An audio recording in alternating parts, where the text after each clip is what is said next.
letter, when we write a formal letter, we usually want to request information or apply for a job. So example niyan ay yung application letter ninyo, that is actually a formal letter. And of course, to complain. May tinatawag din tayo ng complaint letter or letter of complaint. Usually nila-lodge yan doon sa opisina na in charge sa receiving of complaints or sometimes dinedirekta na sa manager o basta ang complaint letter. For example, may na-receive kayo na order ninyo na kulang, or you can write a complaint letter and then send doon sa, for example, sa Shopee or sa Lazada, may ganun sila sa application, hindi nyo pa siguro na-explore. So far naman, tuwing nag-order ako ay okay naman. Pero may instances, may chances din na may mga kulang at may mga sira na nare-receive. At doon kayo pwedeng mag-lodge ng complaint ninyo. And a complaint letter is actually a formal letter. Hindi ko pwedeng nag-rant doon or nagmumura. May mga tamang formatting yan na pag-aaralan natin this afternoon. Okay, so before anything else, let's review your parts of the letter. Elementary, high school ito. Sana ay naaalala ninyo. So this is an example of a letter. Sana nakikita ninyo medyo malabo.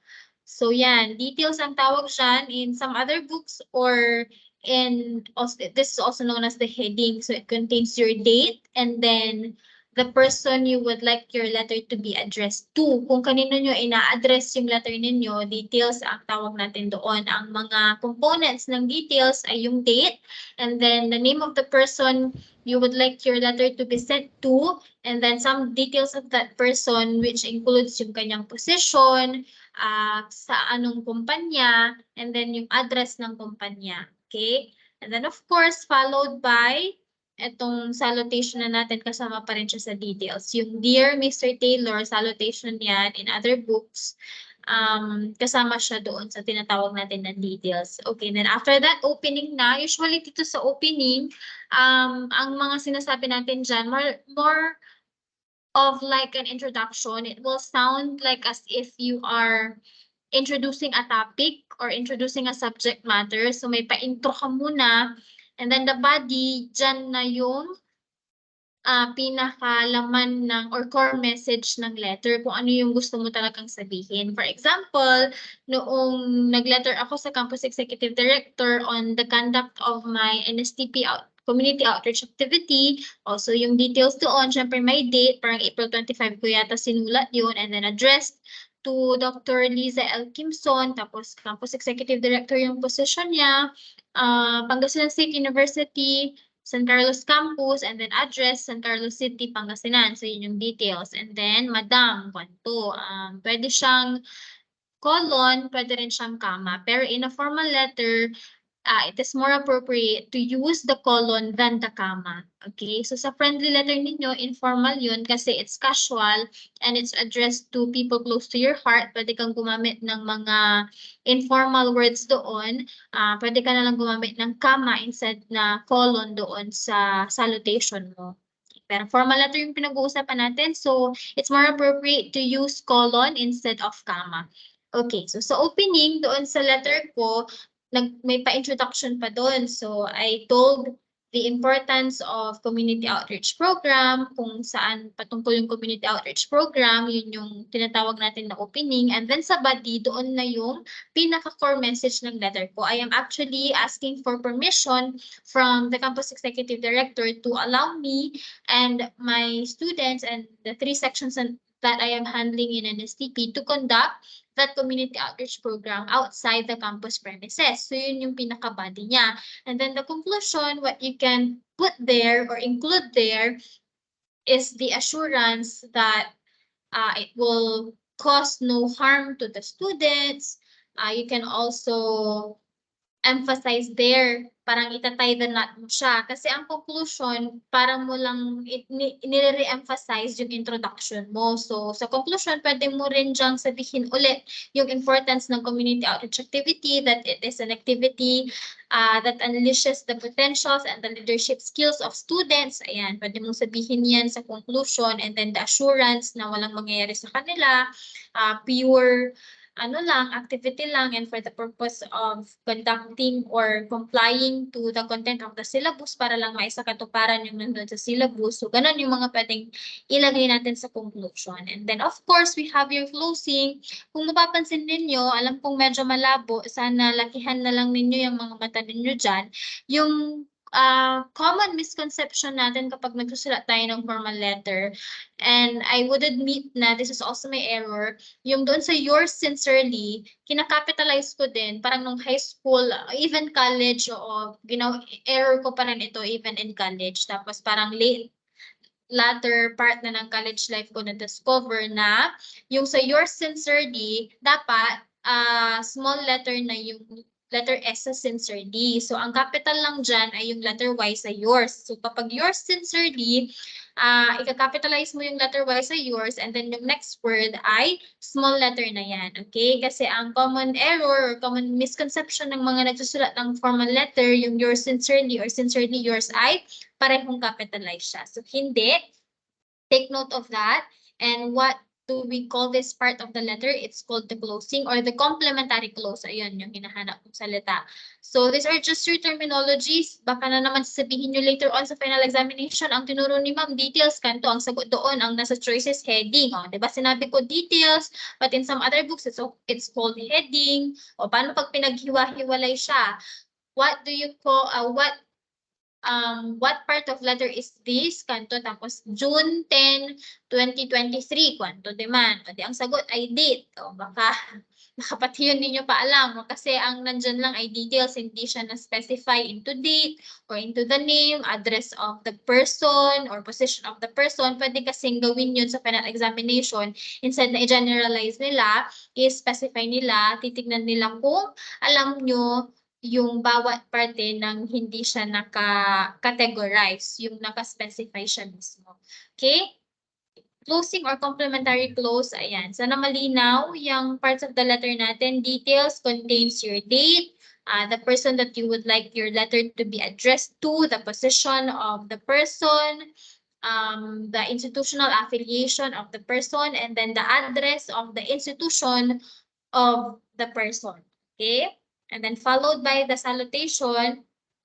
In formal letter, pwede na yung madam. Pero actually, dear Mr. Taylor, pwede rin. Formal din siya. However, you would only use the word dear if the person is really dear to you. Yun ang ibig sabihin niya. Okay? Yung dear na yan, it sounds like a cliche. Parang lagi kasi natin siyang ginagamit, hindi natin alam ang ibig sabihin. So for example, dear Miss Agbuya, kwanto, you would only use the word dear if Miss Janeline Agbuya is dear to you, dear to your life, dear to yourself. Okay? Yun ang ibig sabihin ng dear, malapit sa'yo. Pagka hindi, you can only use Miss Agbuya, pwede na yun, and then colon. Okay? Or Madam. Ganon. Ano pa ba? Can you give example? Can you raise your hand for participation? Ano pa ba yung mga ginagamit natin sa salutation natin? Aside from dear, aside from madam or sir, meron din yung isang commonly used na kapag hindi mo alam kung kanino mo i-address, ito yung ginagamit mo na phrase. To whom it may concern. Okay, correct. To whom it may concern is also a formal salutation. What else? Ano pa? Miss, greetings. Miss, Mrs., yung plural ng madam natin, yung Miss Damis, etc. Okay? So, sana malinaw ang parts of letter na ito. Madali lang siyang intindihin. High school nyo na ito pinag-aralan and even in college. Let's go to your next slide. Ito na yung details ng formal letter na sinabi ko sa inyo kanina. Ang composition niya ay date, name and address of person, business being written to, and then the greeting. Yung salutation natin, tinatawag din natin na greeting, salutation or greeting. Dear Sir or Madam, if you do not know the name of the person you are writing to, use this. It is always advisable to try to find out a name. Okay. Ayun nga, sabi niya dito, kapag hindi mo alam yung pangalan ng sinusulatan mo, pero in isolated cases lang or in very rare cases lang kasi nga doon sa ating heading or doon sa details na tinatawag natin, nandoon na mismo yung complete name niya. So it's a little impossible for you not to know the name of the person that you are writing, to whom your letter is addressed. So in case na hindi mo talaga alam, pwede mong gamitin yung sir or madam, but it is more advisable to use the surname such as Dear Mr. Taylor kaysa yung Dear Sir, kwento lang. Okay. And then, second one, this Dear Mr. Jenkins, if you know the name, use the title Mr., Mrs., Miss, or Miss, Doctor, etc. and the surname only. If you're writing to a woman and do not know if she uses Mrs. or Miss, you can use Miss, which is for married and single women. Okay, remember this, ha? It's actually applicable to me when you are to write letter to me, for example, excuse letter or kung ano mang letter yan in the future na i-address nyo sa akin, I would prefer to be called Miss even if I'm married. And it says here na ang Miss ay both applicable to married and single women. Okay? So ako, preferably, Miss ang gusto kong gamitin sa akin if I'm not yet doctor by the time na you will write me a letter. Pero syempre, people or professionals then would also like to be called doctor kapag sila ay graduate na ng kanilang doctorate degree kasi pinaghirapan nila yun, so gusto rin nilang ma-recognize. So things like that, you have to consider all those things nang hindi ka lang basta-basta nagsusulat. You have to think of those things kasi kapag ka ang letter, lalo na kapag yung content ng letter mo ay nagre-request ka, so very rampant yan dito sa institution natin here in Pangasinan State University, kapag hindi nagustuhan yung sa details pa lang or heading pa lang,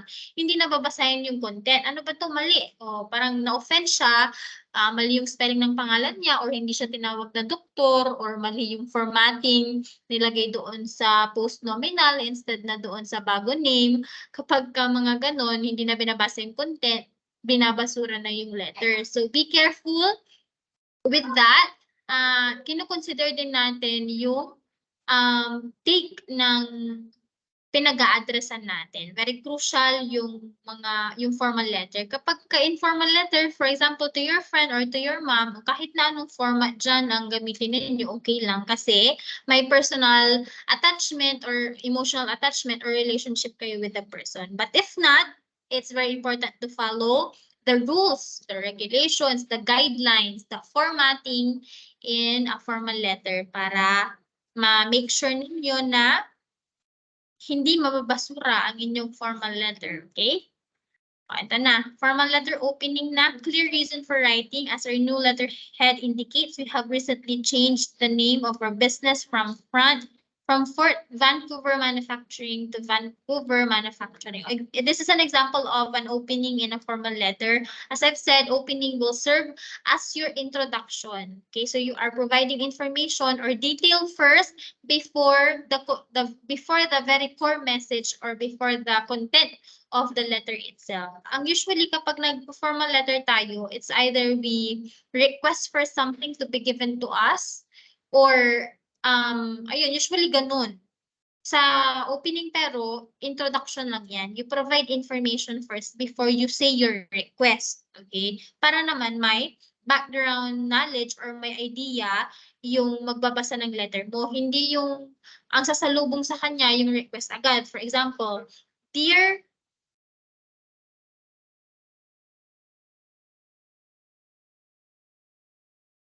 Ayan, nag-fluctuate yata yung internet ko. Hold on, sabi niya. Pero narinig niyo naman ako all throughout kanina. Yes, ma'am.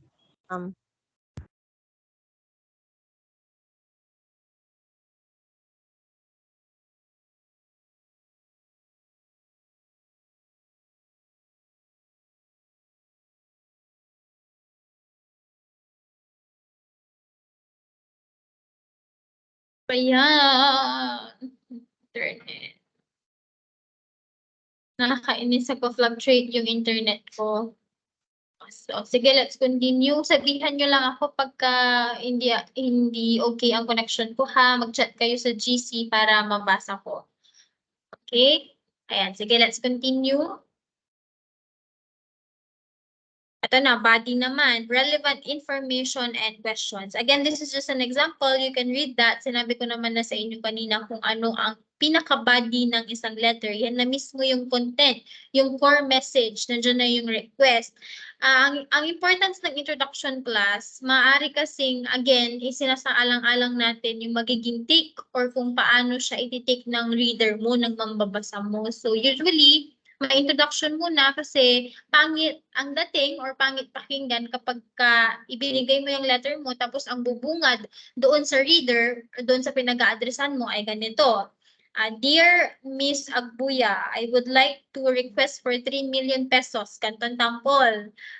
So, pangit siyang pakinggan, pangit ang dating. Dapat may introduction muna. You provide an idea onto where you're going to spend the money or the importance of the event or the parang the advantage or the benefit of the person that you are addressing your letter to kapag ano ang makukuha niya kapag pinayagan ka niya doon sa request mo. So, ibibigay mo lahat yan or isusulat mo lahat yung justification, yung you provide yung knowledge, some basic knowledge, or background knowledge patungkol doon sa core message ng letter mo. Hindi mo siya bibiglain. Okay? Then after the body, ayan, conclusion na request for fast reply and polite finish. Take note of the polite finish. We usually end with God bless your good office, more power to you. Ano pa? Can you give me examples of polite finish in a formal letter? Thank you for being one of our valued customers. We appreciate your cooperation in this matter. O yan, pwede itong pang-conclusion. Yung request for fast reply, may mga nababasa tayo sa isang formal letter na I am hoping for your positive response on this matter. Ganong bagay, pang-ending yun, pang-conclusion yun.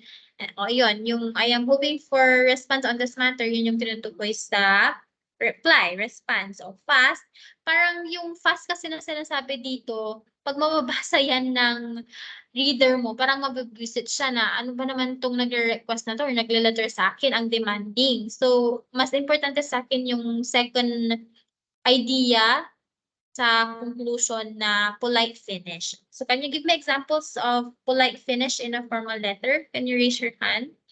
God bless, more power to your good office. Thank you very much. Ano pa, Micaela?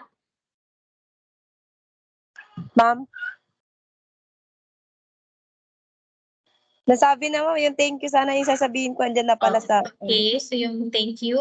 Janeline, may iba ka pa bang nababasa sa conclusion? With sincere gratitude, ma'am. Okay, with sincere gratitude. Melody Barolo. Thank you for your consideration. Ayan, thank you for your consideration. Okay, how about the others? Marami actually, paglaruan nyo lang. Hindi naman kasi, ayan din, studying techniques sa pagsulat ng formal letter, kapag ka-cliche na yung mga sinusulat mo doon, nakakatamad na siyang basahin. Come up with things that have been read before, yung hindi pa nababasa dati, yung hindi pa niya nababasa, para mas makuha yung kanyang interest. Minsan nakasalalay din dyan kung i-approve o hindi yung request mo doon sa formal letter na yan. Kasi kapag pangit yung pagkakagawa, tuya, gano'n. Parang nawawala yung credibility, nawawala yung respect, gano'n. So, ano ba to? Ganyan, basura, gano'n. Oh, I know that kasi I'm already working. You will also experience that. You will also, you can relate to what I'm saying now kapag kayo ay nasa workplaces na later on. Okay. And then, yung closing natin, yours sincerely, Al Olsen, President Vancouver Manufacturing. So, ang component nito ay yung pangalan ng nagsusulat ng letter, and then yung kanyang position, and then of course, dapat may pirma siya dyan. Okay. Ending a letter could be in the form of, aside from yours sincerely, it can also be yours faithfully, yours sincerely.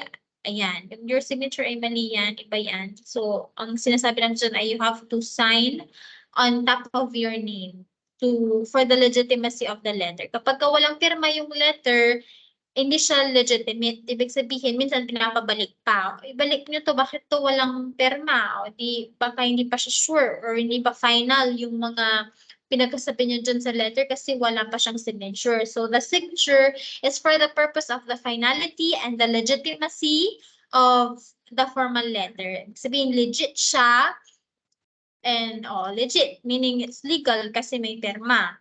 Okay? Aside from these examples, can you give me more for participation? Ano pa yung mga pang-close natin, complementary close natin? Aside from Janeline, about the others, you are 26 here. Late yung iba ha. Hindi na ako nag-check ng attendance para ma-maximize natin yung discussion time natin. King Paolo, please just give me the list of absentees mamaya na lang. Yes, King Paolo? Yes, ma'am. Best regards. Correct. Best regards. Very good. What else? Mary Joy. Respectfully yours. Respectfully yours. Correct. Very good. Jasmine? With gratitude. With gratitude. Okay. Ayan. Sa formal letter yan. Sa formal letter lahat yung mga sinasabi ninyo. Pero when we are to write informal letter and just to play with our complementary clause para hindi nauulit lagi, hindi siya nakakasawa, it is advisable for you to end your informal letter yung sinasabi ko class ha, kasi tapos na tayo sa formal letter. So sa informal letter, it's advisable for you to end your letter or yung sa part ng complementary clause with a famous line and then comma and then your name. For example, I'm a fan of Game of Thrones. I don't know if you have watched that series, movie series. Tapos, ang isa sa mga famous lines doon and a famous character ay yung family ng mga Lannisters. And Lannisters are known to pay their debts. So, kapag ako I'm requesting or I'm asking a favor from a friend, tapos I'm writing them a letter, doon sa dulo, lagi kong sinasabi na Lannisters always pay their debts. Kama, Angelica J. Padilla, tapos pirma. So, informal letter yun. Hindi mo yan pwedeng gawin sa formal letter kasi baka yung pinag-a-addressan mo ng letter mo, hindi naman fan ng Game of Thrones. Diba? So, gagawin mo lang yan sa kaibigan mo, sa family mo, or sa tao na makaka-relate sa'yo. Okay? Yun ang advisable kapag informal letter para hindi nauulit and just to add spice and make the letter fun. Kasi nga informal, hindi naman siya formal. Okay? Formal letter useful language ay ito, these are the phrases that you can make use when you're writing a formal letter. You can save this PowerPoint presentation for your reference, o, diba? Pwede mong simulan ang iyong letter na I'm writing in response to your blah blah blah, I'm writing to complain about, I read your advertisement for blah blah blah. Yan. Ito yung mga phrases natin na pwede nyo gamitin. Usually nababasa natin to sa formal letter. Okay? So, ayun lang naman sa formal letter natin, class. Meron pa tayong formatting actually. Close ko muna ito and then open the next PowerPoint. Bago tayo mag-chapter 7 ha, nagsisimula pa lang tayo. May next class ba kayo? Food and nutrition. Meron. Sige, teka. Let's see.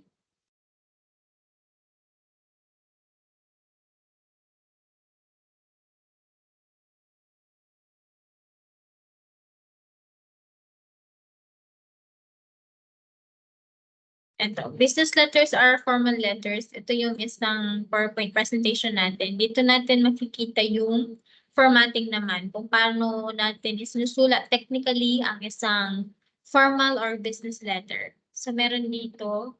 Nakikita na ang slide? Yes, ma'am. Um, Yes, ma'am. Okay, sige. Tignan natin ha. Skip natin yung mga andyan. Pwede nyo na lang basahin yung mga yan for other terminologies na aside from your details or header, heading, may mga tinatawag pa tayong dateline, inside address, salutation, etc. Punta tayo doon sa formatting. Ayan. So, dito sa tinatawag natin na block style format ito, all lines in the letter begin at the left margin, no tabbing or indenting. Ito actually yung pinaka-ginagamit ko. This appears to me as a very formal format. Para sa akin ha, hindi ko alam sa inyo, yung indent to the left, I mean, flush to the left, walang indentation, lahat ay naka-left. Ayan. However, itong example dito, so naka-flush to the left siya, kaso hindi siya justified. Always remember na sa written documents natin, formal documents natin, laging justified ha. Nang ibig sabihin ng justified, ayan o, yung sa right, hindi siya naka-justified, hindi siya pantay-pantay. So, i-make sure nyo na dapat pantay-pantay yan. Okay? All lines in the letter begin at the left margin, no tabbing or indenting. Tignan nyo, di ba usually kapag paragraph may indentation tayong tinatawag, pero dito sa block style, walang indentation. Everything is flushed to the left. Block style ang tawag doon. Sino yung may prefer sa inyo yan? Raise your hand. I actually prefer this. Ayoko yung nag-i-indent. I don't know. Parang this appears to me, this has an appeal to me. Ayan. It appeals so formal to me. Okay, yung modified block style naman class, dateline, complementary closing, and writer's identification begin at midpoint. Okay, so yung starting from your salutation o yung doon sa heading natin, except from the date, naka-flash to the left siya. Ang hindi lang kaya siya tinawag ng modified kasi para siyang block style pero may konting modification. When we say modification, may little changes in comparison to the block style. So, ang changes dito, yung yung pinakauna natin ay naka-middle siya, and then yung date ay nasa right, hindi siya naka-flash to the left. Ayan. Nakikita naman kahit na hindi nyo nababasa, nakikita nyo naman yung itsura, tama? Yes, ma'am. Yes. Yes, Modified Yes. block style ang tawag dyan. Maaaring sa final examination ninyo, ito ha, ginaguide ko na kayo ulit. Kasi ito yung mga nakita ko from last time, baka kasama siya, baka tamarin na yung mga gagawa ng exam, i-recycle na lang yung from last sem. I-describe yung letter, tapos pipili kayo sa choices kung anong klaseng format yun. Is it modified block style? Is it block style? So on and so forth. Okay, so pag sinabi doon na the date line is flushed to the right, and then the heading is placed in the middle, top middle, kwanto, modified block style ang sasagot mo. Pero pag everything is flushed to the left at walang indentation, block style ang sagot. Okay, next one. Semi-modified block style. Medyo nakakalito siya, kaya look for the major difference. Ang titingnan mo dyan, yung pagkakaiba niya doon sa mga naunang types. Okay? Madaling tandaan yung block style kasi flush to the left lahat. Yung modified block style, naka-middle yung heading and then naka-flush to the right yung date. How about dito sa semi-modified block style?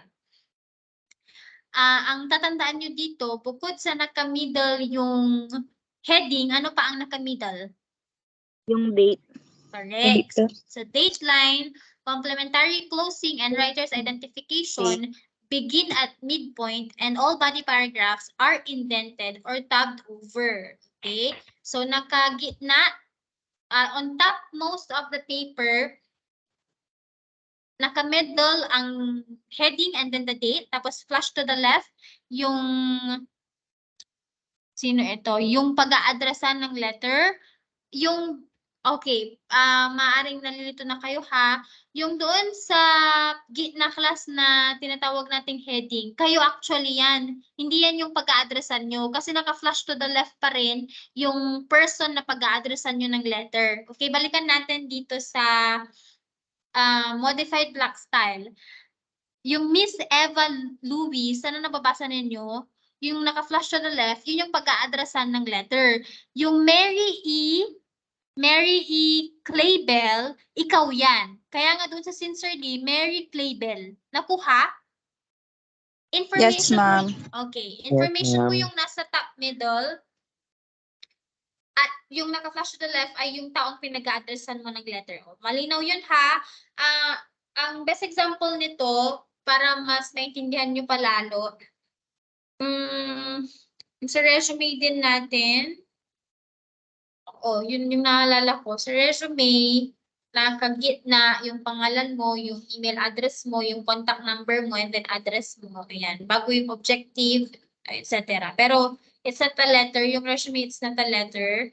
Na i-relate ko lang siya dito sa format na ito. Okay, again, ulitin ko ha, yung naka-middle sa taas ay ikaw yan, pangalan mo at impormasyon mo, naka-flash to the left pa rin yung ano natin, pinag-a-addressan ng letter natin. Okay? O di ba pangit siyang tignan, kaya ang preference ko sa lahat ng format ay yung pinakauna, which is what we call the block style. Kasi malinis tignan, tama? Okay, if I may ask you, raise your hand kung sino ang mas gusto. O walang tamang sagot dito, class ha. Lahat ay tama. Formats lang naman yan. I'm just asking for your preference. Sino yung may gusto ng semi-block style? Yung semi-modified block style. Raise your hand. Okay, how about the modified block style? Okay, si Janeline, siguro ang importance ng modified block style class, need pa rin naman siyang tignan, may additional nga lang yung sa information mo. Okay, ayan, okay. And then how about yung kapareho ko naman, yung sa block style? Sino ang may gusto ng sa block style naman? Ayan, parang si Emlyn, si Angeline, gusto nyo rin? O parang nagtaas naman kayo sa modified, King Paulo. Anyway, ayan. Ayan, okay. So para sa akin, pinakagusto ko yung block style, pero wala naman din masama kung gagamit kayo ng modified block style and semi-modified block style. Kaya lang itong semi-modified block style, magulo na siyang tignan para sa akin. Imagine yung sincerely nandun sa gitna, di ba usually nasa ano yan, either naka-flash to the left or flash to the right most. Okay? All right, so personal business letter punctuation, acceptable types of letter punctuation in business. We have mixed punctuation. There will be a colon after the salutation and a comma after the complementary closing. Okay, doon sa salutation natin, sinabi ko na yan, yung madam or dear madam or dear sir or dear Mr. Aguya, dear Miss Aguya, colon siya instead ng comma. Doon sa complementary closing or tinatawag natin na complementary close, ayan, comma yan, yung yours sincerely and then comma. Yan yung mga types of punctuation na ginagamit natin sa business letters. Okay, open punctuation naman, there will be no punctuation after the salutation or complementary closing. Open punctuation ang tawag doon, ibig sabihin wala. Dear sir, kwanto, walang comma, walang colon, walang kahit na ano. And for me, it's parang, it appears awkward kasi, di ba, dear sir, usually, kapag may colon, kasama yung colon sa binabasa natin. Dear sir, ganito. Pagka may colon, it signifies that something follows. So, kapag wala yung colon, parang nothing follows. Okay, I just don't know kung paano yung dating sa inyo. Ayan. Okay, differences between a business and personal business letter. Okay, wag na yan. Ang importante yung sa formatting natin. Remember the 7 C's of business letter writing. It has to be clear, concise, correct. It has to be courteous. Always remember, para hindi basura yung letter ninyo, you have to be very courteous and polite. Know the correct spelling of the person that you're addressing your letter to, and know his or her proper post-nominal title. Ayan, it is a way to be polite or to be courteous. Ginagalang mo yung pinag-addressan mo ng letter kapag ka minimake sure mo na tama yung spelling ng kanyang pangalan. Okay?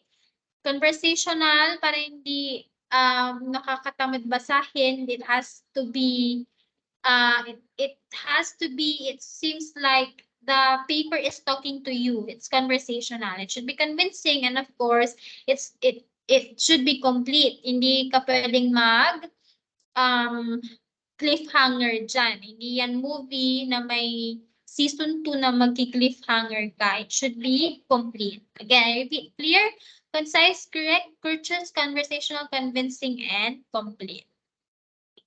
Ayan na, nasabi na, tackle na natin to actually sa iba yung mga topics natin dun sa writing. Okay, do's of letter writing, use plain English, write in active voice, o diba na-tackle natin to doon sa previous discussion natin. Is it last Tuesday? Nung Martes ba tayo nagklase? Oo. Nung Martes, Yes. diba active voice, hindi passive voice. Alright, so just go over this. Okay na? Para yung remaining time natin, mag-chapter 7 tayo class. I-upload ko na lang itong PowerPoint or upload the video record or itong recorded meeting natin. Kasi ida-download ko ito para may ma-review tayo. Okay, so chapter 7 tayo class for the remaining time. Medyo naghahabol tayo. Madali lang naman yung mga diniscuss ko. So, okay lang yan. Sana hindi kayo information overload dyan. Okay, so sa chapter 7 natin class, we are to deal with the different types of speeches. Okay, so yung mga dinideliver na speech in front of a large audience, may iba't ibang types yan, may iba't ibang categories yan. So, pala na siya share. Ito na. Let me share with you. Ayan, different types of speech. Nakikita na ulit ang screen natin. Yes, ma'am. Alright, good. Okay, so in here, the different types of speeches are according to number 1, purpose, number 2, delivery, and then number 3, occasion. Unahin muna natin yung purpose. What are the different types of speeches according to purpose? Okay, so the 4 basic types of speech according to purpose are number 1, to inform, number 2, to instruct, number 3, to entertain, and number 4, to persuade. These are not mutually exclusive of one another. You may have several purposes in mind when giving your presentation. However, kahit sinabi niya dito class na you may have several purposes in mind when giving your presentation, meron at meron pa rin nangingibabaw. Sa isang speech class, maaaring combination yan ng information or ng entertainment or ng pagko-convince or persuasion, pero may mangingibabaw pa rin sa types of speeches na yan according to purpose. At yung mangingibabaw na yun yung magiging sagot ninyo, yun yung magiging category ng speech na yun. Okay? For example, to entertain, ang isang speech ay para patawanin kayo. Nagjo-joke, for example, yung nagsasalita sa harapan. All throughout, kasi nga, comedy bar. So, yung dinideliver sa comedy bar ay tinatawag natin na to entertain type of a speech according to purpose. Pero all throughout his or her speech or performance, may mga napupulot kayong information. So may information na din doon. Okay, however, ang magiging sagot ninyo kung yan ay makikita ninyo sa examination, kung ano ang nangingibabaw. Okay? However, the principal purpose of a speech will generally fall into one of 4 basic types. Again, isa lang ang pwedeng maging category ng isang speech kahit na combination siya ng 4 na types na yan. Kung anong nangingibabaw, yun ang pipiliin mo. Okay, number 1, informative. This speech serves to provide interesting and useful information to your audience. Ang mga speeches na to, usually ang title niya, kasi nga informative siya, so mga how-tos. How to cook adobo, that's an informative speech. How to start your YouTube channel, that's an informative speech. So, ayun nga, an informative speech serves to provide interesting and useful information to your audience. Okay? Example, a teacher telling students about earthquakes, informing the students earthquakes such as types or degree of severity ng earthquake, mini-measure sa intensity or sa ano yung isa? Ano yung tinatawag natin? Pag earthquake? Magnitude. What is it?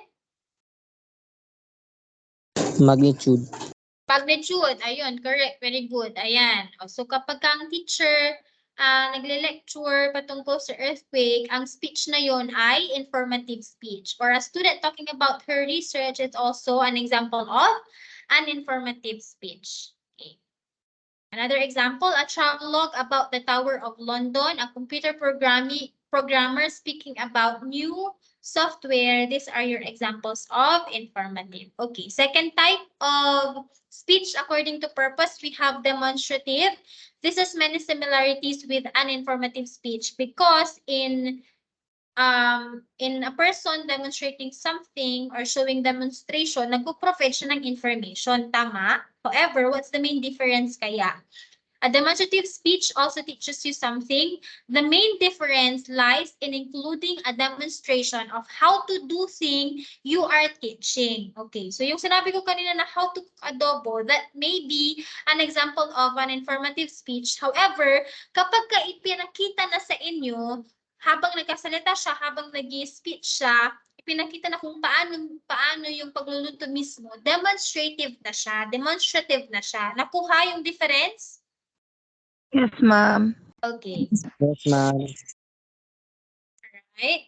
Example, how to start your own blog, how to bake a cake, how to write a speech, how to just about anything. So kapag ipinakita na sa inyo kung paano, for example, dun sa video, sinuturuan kayo step by step, demonstrative na yun. Pero kapag ka nagde-deliver lang siya, and then telling you information about it or things about a certain subject matter, definitely ay informative siya. Okay, number 3 type of speech according to purpose, we have persuasive.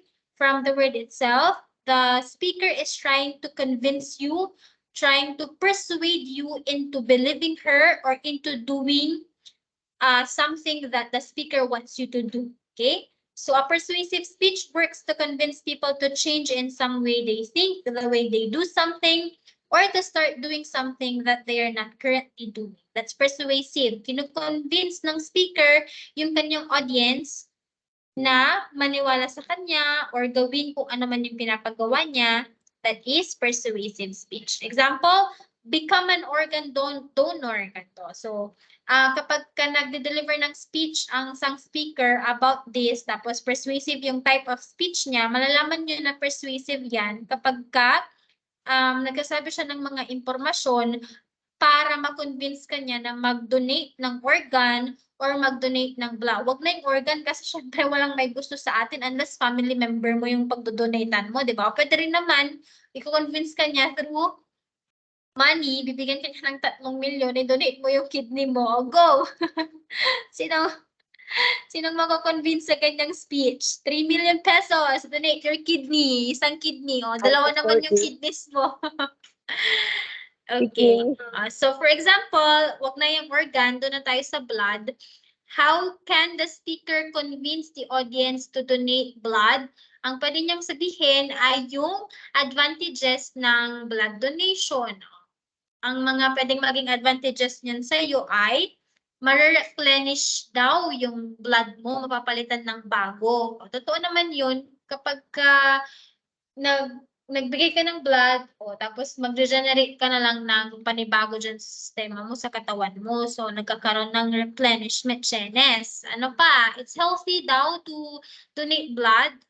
I agree, pero hindi ako pwede kasi bukod sa dami kong allergies sa katawan, ako rin ay low blood. So, baka yung matulungan ko ay mabuhay, ako naman yung mamatay, di ba? So, hindi tayo nagdo-donate ng blood. Kasi baka mabuhay yung tinulungan natin, tas tayo naman yung mamatay. Dahil tayo ay puno ng allergies sa katawan and low blood din tayo. Pero I encourage you sa mga qualified dyan to donate blood kasi it will really do you good, okay? Hindi lang para doon sa tinutulungan mo, para sa'yo mismo. It's actually healthy to donate blood. Diba? I'm delivering now a persuasive speech kasi I'm convincing you to donate blood given the chance. And then, what am I saying to convince you? Sinasabi ko sa inyo na it's healthy to donate blood. And it's actually true. It's not just about explaining the topic. Totoo yun, yung sinasabi ko. Okay, example. Television violence is negatively influencing our children. O yung persuasive natin, hindi lang yan sa positive aspect. Ang persuasive speeches natin, for example, sa televisions, kinukonvince ka niya into doing something that you are not currently doing. Pwede ding negative. Yung mga violence na nakikita natin sa TV, ayan, pwedeng magaya. Okay, ma-persuade kasi for example, smoking sa television, they are making it seem like smoking is a very cool activity or cool thing to do, na kapag nag-smoke ka, you are cool to look at. Naisip ko din yan ng mga high school, parang ang cool naman mag-sigarilyo, ang cute niyang tignan, ganon. Okay, so that's negative dulot naman ng persuasive types of speeches. Then become a volunteer and change the world, etc. Okay, the last type of your speech according to purpose ay entertaining. The after dinner speech is a typical example of an entertaining speech. Ayan, dahil busog na, yan, nagbibiro-biro na. Sa wedding, usually sa weddings or sa gatherings, yung mga speeches ng mga mapagbiro yung mga uncle, mga auntie, ayan, entertaining speeches ang tawag sa mga ganon. Example, excuses for any occasion, explaining cricket to an American, things you wouldn't know without the movies, etc. Okay, effective preparation requires identifying the purpose of your speech. Once you have identified your purpose, you can move on to the objective of your speech. Okay. Ito naman ay different types of speeches according to delivery. Yung nauna class ay different types of speeches according to purpose. Ito naman ay delivery. Pero dahil 2:47 na at may susunod kayong klase, meron kasi akong announcement at alam nyo naman na kung ano yun. Since hindi na tayo mag-face-to-face until your final examination, mag-online tayo. Alam nyo naman na yan, tama? Na online na tayo starting next week. However, Yes, you have to ma'am. come to the campus for the campus fest. Okay, basta ganito, sabi ko sa inyo, tatapusin muna natin lahat ng topics natin before your performance tasks. Pero ayun nga, masaya sana ito sa face-to-face, yung performance task natin. Kaso hindi na natin siya magagawa kasi online na nga, synchronous online yung modality ng teaching and learning process natin. So here is what you're going to do. Choose from the 4 types of speeches according to purpose, and you have to create a video of yourself delivering a speech of your choice. Is it an informative speech, an entertaining speech, a persuasive speech, or a demonstrative speech? Okay, so choose from the 4 and take a video of yourself delivering that speech. Or syempre, makikita ko doon kung binabasa mo, mag-prepare ka, mag-effort ka, kasi performance task yan, nasa 20% din. Minsan, kapag kakulang yung quizzes ko, ang pinagkukuhanan ko ng score ay sa performance task. At alam nyo naman na malaki ang puntos ng quizzes. So, wag nyo itong bibiruin lang, huwag nyo siyang gagawin for the sake of compliance. You have to do very well and very good. I-check ko yan. Magugulat na lang kayo at the end of the semester, magsisibalikan yung mga pinapasa nyo sa akin. Okay? So, yun lang naman. Gawin nyo siya. Choice nyo na kung anong gusto nyo. Yung video ay 2 to 3 minutes. Mahaba na yun. Akala nyo lang na maikli ang 2 to 3 minutes pero mahaba na yun. Especially yung depende sa pacing ng pagsasalita ninyo. Para sa akin, mahaba na yung 2 to 3 minutes. Kasi sa 1 minute ko, naka 100 sentences na ako, di ba? So, mahaba na sa akin yung 2 to 3 minutes. Sa inyo, bahala na kayong mag-discard. Tinuro ko na sa inyo ang effective delivery of speech bago itong types of speeches. Tama? How you should become, how you Yes, should ma'am. consider your audience, and things like that. Okay, so raise your hand kung malinaw yung instruction. May 10 minutes pa tayo. Baka pwede pa akong makadiscuss pa dahil naghahabol tayo. Okay, raise your hand if malinaw. Take a video of yourself delivering a speech according to your choice of kind of speech. Whether it's demonstrative, informative, persuasive, or entertaining. 2 to 3 minutes, i-upload sa MS Teams, gagawa ako ng pag-uploadan. Sasabihin ko na lang din na mag-formal attire kayo. Ayun, importante to ha, formal attire. Para kayo nag-deliver sa speech, recorded nga lang kasi wala tayong face-to-face. Okay? So imagine na you are in front of a very large audience, baka nga advantage nyo na, hindi kayo kakabahan kasi wala naman talagang nanonood sa inyo. So that's your advantage. Pero assume na kayo ay nasa isang stage na maraming audience. So ikaw ay nakabihis ng formal, bibideo mo yung sarili mo, and then choose a very good topic na hindi ako mabubore. Make sure na yung speech nyo ay hindi ko pa alam para magiging interesado ako. Kasi kapag alam ko na, hindi na ako magiging interesado. Topics could be anything under the sun, kahit na anong topic, be creative. So, dyan, pagalingan kayo dyan. Okay? So yun lang naman. Simulan natin tong different types of speech according to delivery. May 9 minutes pa tayo para di masayang ng oras. Okay, according to delivery. Okay, ayan. Una dito ay, the easiest approach to speech delivery is not always the best. Substantial work goes into the careful preparation of an interesting and ethical message. So it is understandable that students may have the impulse to avoid messing it up by simply reading it word for word. Okay, here are your types of speeches. According to delivery, we have number 1, impromptu. Narinig nyo na to, I'm sure. Kapag sinabi natin impromptu, ito yung speeches class na walang preparation. May ibinato sa yung topic or may ibinato sa yung question, and then you will be given time, and then you will talk about whatever it is. Wala kang preparation, you have no idea about what it is. Okay? It is a presentation of a short message without advanced preparation. Impromptu speeches often occur when someone is asked to say a few words or give a toast on a special occasion. Okay, so bibiglain ka lang. Mr. Nolasco, can you talk about same-sex marriage? Yan. Hindi sinabi sa'yo na yun ang magiging topic ng speech mo. Basta impromptu lang, tinawag ka lang, biglaan, and then you will deliver your speech kung ano man ang what comes to mind, your prior knowledge about it, whatever you would like to share, you just say it. Okay. Modes of delivery tayo, impromptu speaking yung number 1. The advantage of this kind of speaking is that it's spontaneous and responsive in an animated group context. Okay, the disadvantage naman is that the speaker is given little or no time to contemplate the central theme of his or her message. Kasi nga walang preparation, ang pinaka-disadvantage niya ay may mga tendency talaga, may mga pagkakataon talaga na walang masasabi yung speaker. Kasi unang-una, maaaring yung ibinato sa kanya ay wala siyang alam patungkol doon. Nakakatawa yung sa pageant na napanood ko. I don't know what year is that. Parang dumitaw lang siya, tapos ang daming haha reaction. May question, tapos hindi familiar yung speaker, so nag-invento na lang siya ng sagot niya.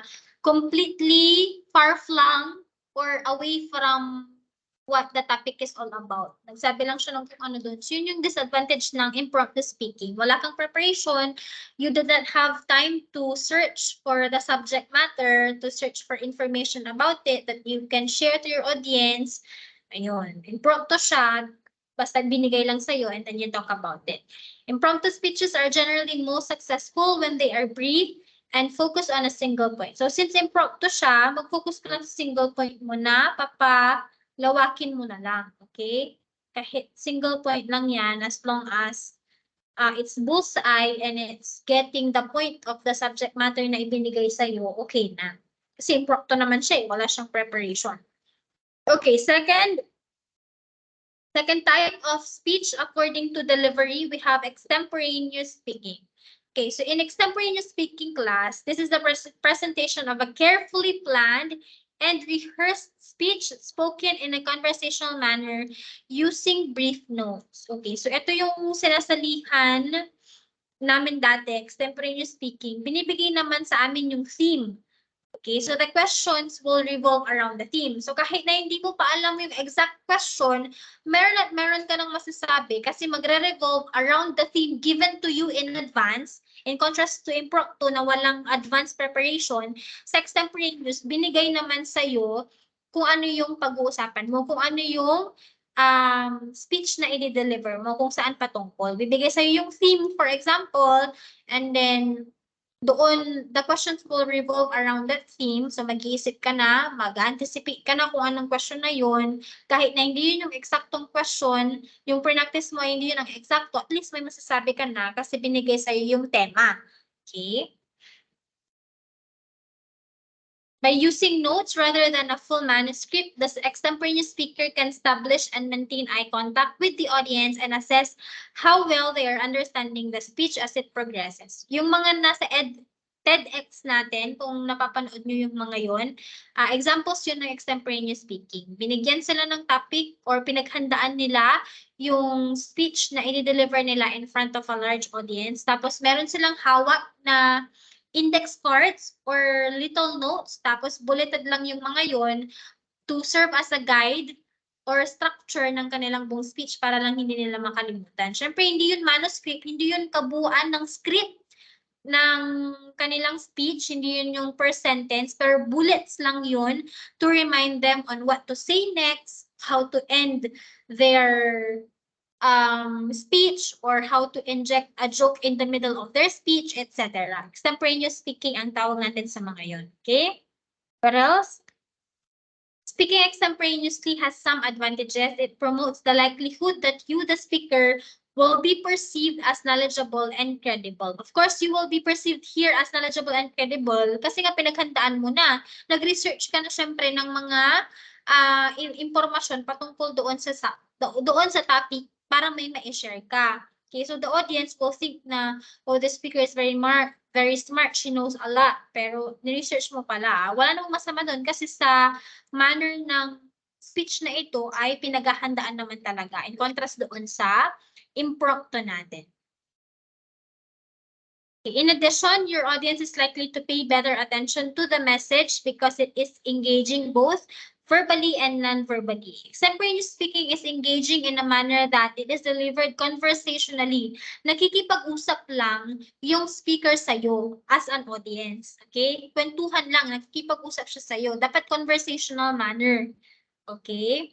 Hindi yan yung parang nagde-deliver ka lang ng speech na nag-i-inform ka. Okay, in extemporaneous speaking, para ka lang nakikipagkwentuhan sa audience mo. So you can make use of signal phrases such as, did you know that? Or who among you here are ganito, ganyan. Pagtatanong ka ng questions, rhetorical questions, etc.